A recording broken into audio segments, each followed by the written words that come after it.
이유는 분명한 목적이 기록되어져 있습니다. 어떤 목적이 기록되어져 있을까요? 계속해서 반복되어져 있는 단어가 나타납니다. 먼저 12절 말씀입니다.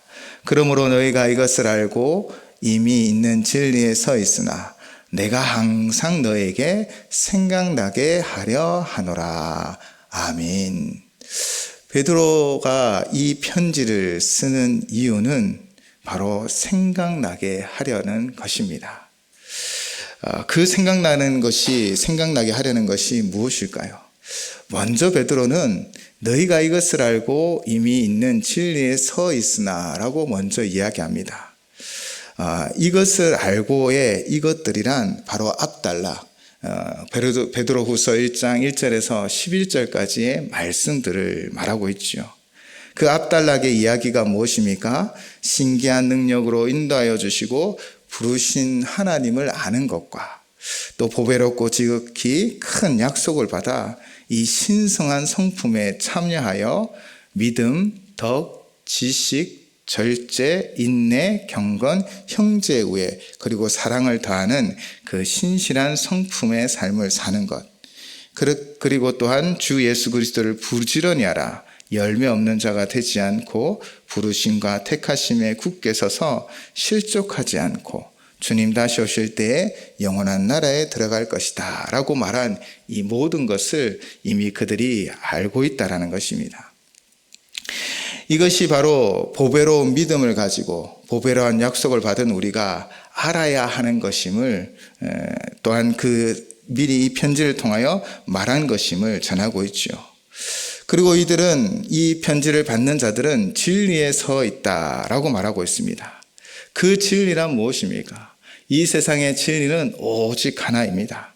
바로 예수 그리스도가 우리의 구원자가 되어주시고 우리를 영원한 나라로 인도하여 주시는 유일한 구속자라는 것이지요. 바로 이 진리를 그들이 가지고 있습니다. 그래서 그들은 보배로운 믿음을 가지고 보배롭고 큰 약속을 가지고 있는 자들인 것이지요. 그런 그들에게 베드로 사도는 편지를 보내면서 분명하게 말합니다. 이 편지를 쓰는 이유는 항상 생각나게 하려는 것입니다. 항상이란 단어는 끊임없이라고 말할 수 있지요. 그 이유가 무엇일까요? 왜 우리는 항상 하나님을 생각하고 말씀을 생각하며 주를 의지하는 삶을 살아가야 합니까? 그것이 진리인 것을 생각해야 합니까? 하나님의 신기한 능력으로 우리는 인도함 받기 때문입니다. 우리의 힘으로 우리의 삶은 인도함 받고 우리의 삶이 건짐을 받는 것이 아닙니다. 우리가 아무리 많은 지식이 있고 아무리 많은 재물이 있을지라도 우리는 우리의 삶을 인도할 수가 없습니다. 그러나 거세진 핍박과 고난이 우리 가운데 있을지라도 오직 이 진리 가운데 바로 서서 예수 그리스도만을 붙잡는 삶을 살아가는 것, 그것이 바로 우리의 참 소망이기 때문이지요. 세상은 더욱 거칠게 그들을 핍박하고 몰아붙일 것입니다. 마귀는 우둔사자처럼 삼킬 자를 찾을 것입니다. 그러나 예수 그리스도를 믿는 그 믿음 위에 분명히 서 있다면 그것을 기억하고 마음에 새기며 그렇게 나아가면 반드시 그 모든 어려움으로부터 넉넉히 승리하게 되어질 것입니다. 그래서 베드로 사도는요, 이제 말씀해 보시면 생각나게 라는 단어를 3번이나 계속 반복하고 있습니다. 사실 모든 운동을 시작할 때는 기본기를 오랫동안 연습한다고 합니다. 그래서 유도도 낙법이라는 것을 배우지요. 매일 넘어지고 쓰러질 때 어떻게 하면 다치지 않고 자신을 보호하면서 이 넘어지는지를 배웁니다. 정말 지겹도록 배운다고 합니다. 그런데 지겨워질 때까지 연습하고 훈련하는 이유가 무엇입니까? 갑자기 위기 사항을 닥쳤을 때 경기 중에 자신의 몸이 이미 넘어가려고 하는 그 순간에 위험한데 라고 생각하고 반응하면 늦다라는 것입니다. 바로 몸이 이 상황 가운데 자신을 보호하도록 지켜주는 것이지요. 이처럼 모든 운동은 기본기가 몸에 새겨질 때까지 연습하고 또 연습한다라는 것입니다. 베드로 사도도 마찬가지입니다. 우리는 알고 있죠. 예수 그리스도가 우리의 구원자임을. 그런데 그것을 분명하게 믿고 따르고 정말 우리의 늘 되새기며 주님만 의지하는 삶을 살아가야 합니다. 그래야만 문제를 만났을 때 그 문제 가운데 우리의 첫 마디가 주여 도와주소서라는 말이 될 수 있다는 것이지요. 우리가 만나는 상황은 너무나 다양합니다. 사람의 수만큼 어쩌면 고난의 수가 있을 것 같습니다. 그러나 분명한 것은 수많은 고난의 문제가 있을지라도 해답은 하나라는 것입니다. 이 진리 위에 서 있는 것이지요. 그래서 갑자기 넘어져도 믿음으로 이겨내고 견디고 인내하여 승리하도록 하고 싶은 것이 바로 이 베드로 사도의 마음인 것입니다. 이 편지를 읽는 모든 성도들이 그렇게 믿음에 굳건하게 서서 다가오는 큰 환난과 고난 가운데 승리하기를 소망하고 있는 것이지요. 그래서 13절에 보면 너희를 일깨워 생각나게 함이 옳은 줄로 여기노라. 생각나게 하는 것이 옳다라는 것입니다. 이를 강조하고 있는 것이지요. 그런데 13절에는 자신이 장막에 있는 동안이라 라고 표현하고 있습니다. 이 표현에서 자신이 장막에 있지 않을 수도 있다라는 뉘앙스가 풍겨지지요. 그리고 14절로 이렇게 이야기합니다. 이는 우리 주 예수 그리스도께서 내게 지시한 것 같이 나도 나의 장막을 벗어날 것이 임박한 줄 알미라. 아멘. 14절에서 주 예수 그리스도께서 내게 지시한 것이라고 베드로 사도는 고백하고 있습니다. 주 예수께서 지시한 것이 무엇일까요? 이를 학자들은 요한복음 21장 18절에서 그 해답을 찾습니다. 요한복음 21장 18절 말씀입니다. 내가 진실로 진실로 내게 이르노니 내가 젊어서는 스스로 띠뛰고 원하는 곳으로 다녔거니와 늙어서는 내 팔을 벌리리니 남이 내게 띠띠우고 원하지 아니하는 곳으로 데려가리라. 아멘. 무엇을 이야기하고 있는 것입니까? 늙었을 때는 내 마지막 때를 말하는 것이지요. 바로 순교의 자리에 그를 이끌어 가실 것이다. 가게 되어질 것이라고 말씀하신 것입니다. 바로 이 순교의 자리, 자신의 마지막임을 직감하며 지금 베드로 사도는 이는 우리 주 예수 그리스도께서 내게 지시한 것 같이 나도 나의 장막을 벗어날 것이 임박한 줄 알립니다. 즉 자신의 죽음이 다가오고 있음을 알고 있다는 것이지요. 베드로 사도의 마지막은 어떠하였습니까? 로마에서 죽었다라고 강력하게 주장하는 로마의 클리멘스의 글에는요, 우리가 잘 아는 이야기가 기록되어져 있습니다. 사실 성경에는 베드로 사도의 이 마지막이 기록되어져 있지 않습니다. 그러나 전승에 의하여 전해지는 이야기들과 또 교부들의 그 이야기들을 통하여 우리는 알 수 있는 것이지요. 그는 로마가 기독교를 크게 박해할 때 바로 도망을 쳤습니다. 그런데 그 길에 누구를 만났죠? 아마 옛날에 보셨던 코바디스라는 영화가 기억나실 것입니다. 바로 주님을 만나게 되어집니다. 그는 라틴어로 이렇게 묻습니다. 도미네 큐어 바디니스, 도미네 큐어 바디스, 주여 어디로 가시나이까? 그러자 주님은 이렇게 말씀하시지요. 나는 내가 버리고 떠난 나의 양떼들을 위해 다시 죽으러 로마로 간다. 이 말을 들은 베드로는 다시 로마로 돌아갑니다.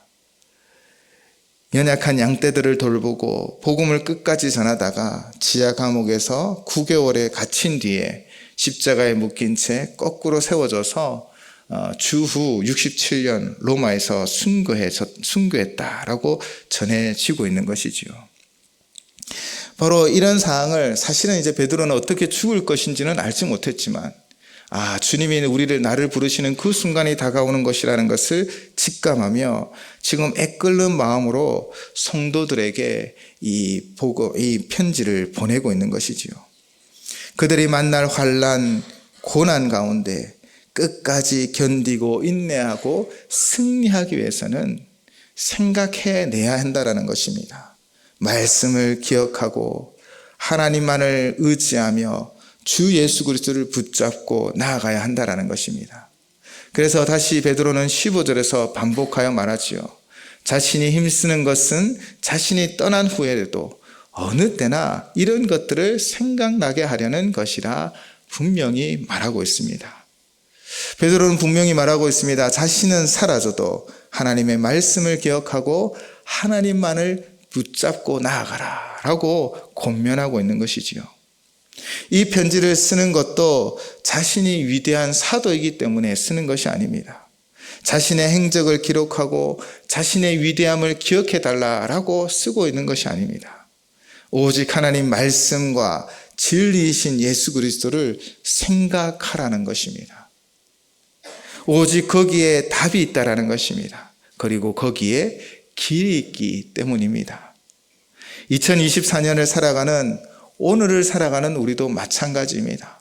베드로 사도는 우리에게 생각하라, 생각하라, 또 생각하라 라고 말하고 있습니다. 무엇을 생각해야 합니까? 오직 하나님 말씀을 생각하고 또 예수 그리스도 그분을 생각하는 삶을 살아가셔야 합니다. 예수 그리스도만이 나의 구원자요 인도자가 되어주심을 분명한 믿는 믿음으로 살아가셔야 합니다. 이 분명한 믿음으로 살아가야 하는 것이지요. 그 이유는 세상을 이기는 능력이 예수님께 있고 그리고 예수님은 이 세상을 심판하기 위하여 다시 오시기 때문입니다. 오늘 본문 16절 말씀이죠. 우리 주 예수 그리스도의 능력과 강림하심을 너에게 알게 한 것이 교모이 만든 이야기를 따른 것이 아니요 우리는 그의 크신 위엄을 친히 본 자라. 아멘. 먼저 생각하는 그 이유는 분명합니다. 그리스도의 능력 그리고 강림하심을 그들이 기억하고 알기를 원하는 것입니다. 예수 그리스도의 그 능력은 세상을 이긴 능력인 줄을 믿습니다. 이미 사망 권세를 이기고 부활하셨습니다. 누구든지 예수를 믿으면 예수님이 주신 그 힘, 그 도우심, 그 능력으로 우리도 세상을 이기며 승리할 줄을 믿습니다. 또한 주님이 다시 오십니다. 주님이 다시 오셔서 이 세상을 심판하여 주시는 것이지요. 그런데 베드로 사도는 말합니다. 우리는 그의 크신 위엄을 친히 본 자라라고 말하고 있습니다. 그 이유는 무엇이냐면 이 당시 거짓 교사들 또 이단자들이 할 수만 있다면 성도들을 무너뜨리고 유혹하고 있고 또 사도들이 말하는 예수님의 부활 그리고 다시 오실 것이라는 그 말씀을 교모히 만든 이야기인 것처럼 속여서 그것은 그냥 신화야. 사람이 어떻게 다시 살아. 다시 올라간 사람이 다시 내려오지 않아 등등의 거짓으로 사람들을 유혹하고 있지요. 그런 상황 가운데 예수님의 변화산 사건을 바라본 베드로는 이 예수님이 영광 중에 다시 오실 것을 어떻게 다시 오실 것을 보았던 것입니다. 그래서 그는 변화산 사건을 이야기하고 있는 것이지요. 변화산에는 베드로와 야고보, 요한이 함께 올라갔고 변화된 주님을 보았습니다. 그렇게 주님은 그 변화된 형체대로 어쩌면 마지막 때에 우리에게 오실 것이고 또한 우리도 영광스럽게 변화되어 주님을 맞이하게 되어질 것입니다. 자기가 직접 체험하였기에 이것은 사람이 만든 교묘한 이야기가 아니다라고 이야기하고 있는 것이지요. 또한 그분의 능력은 무엇입니까? 제자들은 예수님과 함께 동고동락하며 그분의 능력을 보았고 직접 체험했습니다. 죽은 나사로를 살리셨고요. 풍랑이 있는 바다 가운데 그 제자들 가운데 서서 풍랑을 꾸짖었을 때 잔잔하게 되었습니다. 그분의 능력은 생명을 살리고 풍랑을 잔잔케 하며 약한 것을 고치고 강하게 하시며 바로 방하게 하시는 그 능력이십니다. 그리고 마지막에는 그 십자가에 죽으시고 부활하심으로 우리를 구원하며 우리를 영생으로 인도하실 그 능력으로 우리와 함께 하시는 분이시지요. 주님은 또한 분명히 우리에게 약속하신 것이 있습니다. 내가 다시 올 것이다. 심판하러 다시 올 때 그때 믿는 자와 믿지 않는 자를 구분하십니다. 베드로 사도는 이 편지를 읽는 자들에게 분명하게 얘기합니다. 우리가 예수님을 생각하고 예수님만 의지하고 예수님만 바라야 될 분명한 이유는 첫째는 예수님이 우리의 힘이 되어주시기 때문입니다. 우리는 우리의 힘으로 세상을 살아가는 것이 아니라 바로 예수님의 그 능력으로 살아가기 때문이지요. 그분의 능력이 우리를 도우시고 우리를 견디게 하시고 결국 승리케 하십니다. 또한 이 세상에 끝이 있다라는 것입니다. 이 끝이 우리에게 참 소망이 됩니다. 세상에 아무리 많은 것을 가져도 근심과 걱정이 끝이 없습니다. 또 사실 주를 믿고 의지하는 우리의 삶에도 냉탕과 온탕을 번갈아 가지요. 그때마다 완전히 쓰러지지는 않지만 그러나 걱정과 염려가 잠시 우리를 사로잡기도 합니다. 그러므로 이 모든 걱정과 근심의 염려가 온전히 사라지는 그 마지막 때를 기다리는 것이 바로 성도의 참 소망인 것이지요. 이처럼 베드로 사도는 우리가 주님을 기억하고 주의 말씀을 생각하는 이 모든 것들은 바로 예수 그리스도의 힘으로 세상을 이기고 다시 오실 주님을 기다림으로 끝까지 견디고 인내하여 승리할 수 있기 때문임을 우리에게 가르쳐 주고 있습니다. 그리고 다시 베드로는 자신이 증인임을 17절, 18절을 통하여 이렇게 강조하고 있지요. 지극히 큰 영광 중에서 이러한 소리가 그에게 나기를 이는 내 사랑하는 아들이요 내 기뻐하는 자라 하실 때에 그가 하나님 아버지께 존귀와 영광을 받으셨느니라. 이 소리는 우리가 그와 함께 거룩한 산에 있을 때 하늘로부터 난 것을 들은 것이라. 아멘. 베드로는 너무 확실했습니다. 왜냐하면 경험했기 때문에, 체험했기 때문이죠. 그가 직접 경험했습니다. 변화산에서 변화된 주님을 보았고요. 또 하늘에서 하나님의 음성이 들렸습니다. 이것보다 더 확실한 체험이 어디 있습니까? 그런데 베드로 사도가 19절에서 이렇게 말합니다.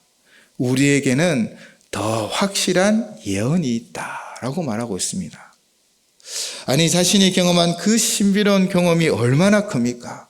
변화된 주님을 바라보았고 하늘로부터 소리를 들었습니다.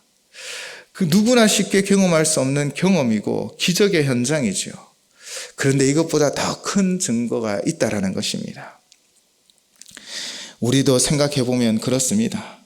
사실 우리도 작고 큰 경험이 다 있죠. 체험이 있고 그래서 그런 경험들이 우리에게 힘이 되어지기도 합니다. 그런데 그런 각 개인의 경험과 체험이 우리를 완전하게 합니까? 베드로 사도도 이 위대한 변화산의 그 광경을 바라보고 체험하였지만 그 후 여전히 연약함을 가서 예수님을 모른다고 부인하기까지 하였습니다. 그러므로 우리에게 있는 체험은 우리 자신을 성장케 하고 또 확신 가운데 서 있게 하지만 그러나 우리가 더 붙잡아야 할 것이 있다는 것입니다. 그것이 무엇이라고 베드로 사도는 우리에게 말하고 있습니까? 또 우리에게는 더 확실한 예언이 있어 라는 것입니다. 이 예언은 하나님이 주신 말씀입니다. 바로 하나님 말씀을 우리가 더 확실히 붙잡아야 한다는 것입니다. 여러분, 하나님 말씀을 가까이 하고 있습니까? 어느 부흥 강사님은요, 적어도 나이 수만큼은 성경을 읽어야 한다라고 말했습니다. 젊었을 때 그 말씀을 듣고 많이 찔렸는데 아직도 사실 다 실행하지는 못하고 있습니다. 그러나 말씀을 가까이 해야 한다는 것이죠. 그리고 계속해서 설명합니다. 더 확신한 예언이 있는데 어두운 데에 비추는 등불과 같다라고 말하고 있습니다. 베드로 사도는 19절에서 고난 가운데 있는 성도들의 등불이 되고 소망이 넘치기를 바라며 이 확실한 예언을 붙잡을 것을 말하고 있는데 그것이 바로 말하고 있으며 주의를 기울이라고 권면합니다. 왜 우리가 하나님 말씀을 부여잡아야 합니까? 시편 119편 105절입니다. 주의 말씀은 내 발의 등이요 내 길의 빛이니이다. 아멘. 성경에 기록된 말씀이 갖는 중요성이 무엇입니까? 이 어둠을 비추는 빛의 역할을 감당합니다. 이 어둠은 죄악으로 가득 찬 세상을 말하는 것일 수도 있고요. 또 사실 우리 본성, 우리 안에 있는 죄된 모습일 수도 있습니다. 그러므로 베드로는 오직 하나님 말씀으로 이 어두운 세상을 헤쳐나가고 우리 안에 있는 죄의 본성도 이겨내라 라고 강조하고 있는 것이지요. 그것이 어떻게 되어진다고요? 바로 하나님의 말씀이 우리를 진정으로 변화시켜 주는 것입니다. 변화산에서 극적인 체험을 하고 다른 사람과 다른 큰 체험을 했을지라도 참 사람은 변화되지 않습니다. 그러나 하나님 말씀은 우리를 변화하며 세상에 빛을 비추고 소망이 되어주는 줄을 믿습니다. 그래서 베드로 사도는 이렇게 말하죠. 날이 새어 샛별이 너희 마음에 떠오르기까지 너희가 이것을 주의하는 것이 옳다. 이 샛별이라는 단어는 모닝스타입니다. 직역하면 아침별이지요. 짙은 어둠이 사라져가며 밤이 지나 동이 트는 것을 말합니다. 어둠이 빛을 이길 수 없듯 밤은 아침을 이길 수 없습니다. 이 확실한 말씀은 우리 가운데 빛으로 다가와 어둠에서 빛으로 인도하며 소망이 없는 그 모든 상황에서 샛별처럼 우리에게 참 소망을 주는 역사를 일으켜 주신다라고 말하고 있는 것입니다. 그런데 지금 이 편지를 받는 성도들 속에 큰 문제가 있었습니다. 어떤 문제였을까요? 바로 성령의 모든 예언을 사사로이 푸는 일들이 있었다는 것입니다. 즉 거짓 교사들이 말씀을 자신의 입맛에 맞춰 요리하고 변화시켜서 사람들을 미혹하는 일이 있었습니다. 특별히 그 당시에는 영지주의자들이 활개를 치고 있었습니다. 그들은 예수님의 부활에서 육체적 부활을 부정하고요, 영적 부활만 인정하면서 십자가에서 예수님이 죽은 것이 아니다라고 주장합니다. 즉 예수 그리스도가 육신을 입고 오셔서 십자가의 고난을 당하고 죽은 것을 부인하는데, 그 이유는 예수는 천상의 영적 존재인데 이렇게 설명합니다. 영적 존재인데 30세쯤에 육신을 가지고 인간의 모습으로 이 땅에 왔다라는 것입니다. 그리고 진리를 가르쳐 준 뒤에 십자가에서 그 육신을 버리고 천상으로 돌아갔다라고 그들에게 유혹하고 있는 것입니다. 이런 거짓 가르침에 성도들은 유혹을 당하기도 했습니다. 그래서 그 당시에 사사롭게 말씀을 푸는 자들을 경계하였고, 또 지금도 사실 이 사사롭게 말씀을 푸는 자들이 있지요. 2024년 총회에서 내어놓은 자료에 따르면 이 세 가지 정도로 이야기합니다. 성경에서 그들의 잘못된 가르침은 직통 계시, 비유 해석으로 다른 계시 혹은 직통 계시가 있다고 주장하는 경우가 있다는 것입니다. 하나님 말씀이 아니라 하나님이 나에게 직접 말씀하셔서, 하나님이 나에게 이렇게 말씀하셔서 라고 유혹하는 것이지요. 또 성경 번역의 특별함을 강조합니다. 우리 종교에만, 우리 단체에만 주신 특별한 능력, 특별한 깨달음으로 성경을 해석해야 해라고 말하기도 하고요. 해석상에 크게 비약하고 또 알레고리, 즉 비약적인 비유를 통해 이 해석을, 바른 해석을 손상시키기도 한다는 것입니다. 베드로가 쓰고 있는 이 당시나 지금도 이런 이단과 사이비들은요, 이 사사로이 성경을 풀어 우리를 유혹하고 미혹하고 있는 것이지요. 그런데 이런 외적 도전의 문제뿐 아니라 사실 더 심각한 것은 우리 내적에 있는 문제라고 생각되어집니다. 에드윈 오우 목사님이 2차 세계대전 당시 군목으로 섬겼는데요. 태평양 섬에서 주둔하며 복음을 전하고 또 다친 이들을 치료하고 그렇게 수고하고 있을 때 한 대위가 찾아와 이런 농담조로 이야기합니다. 요새 같아서는 목사님 인기가 대단할 것 같습니다 라고 말하고 있지요. 그 속뜻을 아는 목사님은 그러면 자네는 하나님을 믿지 않는가? 라고 묻습니다. 그러자 그가 하나님이 있다는 증거가 없어서 저는 믿지 않습니다 라고 대답합니다. 이때 목사님은 이렇게 반문하지요. 자네는 모든 것을 알고 있는가? 그때 그 대위는 어떻게 모든 것을 다 알 수 있습니까? 라고 퉁명스럽게 말합니다. 그러면 자네가 10%만 안다고 가정을 하면 자네가 모르는 90%의 그 미지 속에 하나님이 있지 않겠는가? 라고 말해 주었지요. 그 대위는 아무 말 하지 않고 가버렸다라는 것입니다. 즉 우리는 우리가 아는 것만이 다인 것처럼 생각하고 성경을 해석하고 또 성경 속의 말씀을 우리가 아는 것만으로 말하고 또 주장하고 자기의 주장을 관철시키려고 합니다. 자신이 알고 있는 것이 전부인 양, 바로 자기 중심적인 착각에 빠져 있다는 것이지요. 이것이 사실 우리에게는 더 큰 문제가 되기도 합니다. 우리가 어떻게 자기 중심적인 아닌 정말 하나님 중심적인 말씀 가운데 나아갈 수 있습니까? 그것은 우리 자신을 내려놓고 오직 말씀에 순종하고 100% 하나님 말씀이 맞습니다 라는 그 분명한 의지로 성경을 대해야 한다는 것입니다. 그것이 바로 주의하는 것이다 라고 19절의 말씀인 것이지요. 베드로 사도는 21절에서 하나님 말씀이 사사로운 사람의 말이 아니라 오직 성령의 감동하심을 받은 사람들이 하나님께 받아 말한 것임을 분명하게 가르치고 있습니다. 성경은 나 중심이 되어서는 아니 됩니다. 말씀 그대로 받아들이고 성령님의 인도하심을 구하며 그 말씀에 우리의 삶을 드리는 것이죠.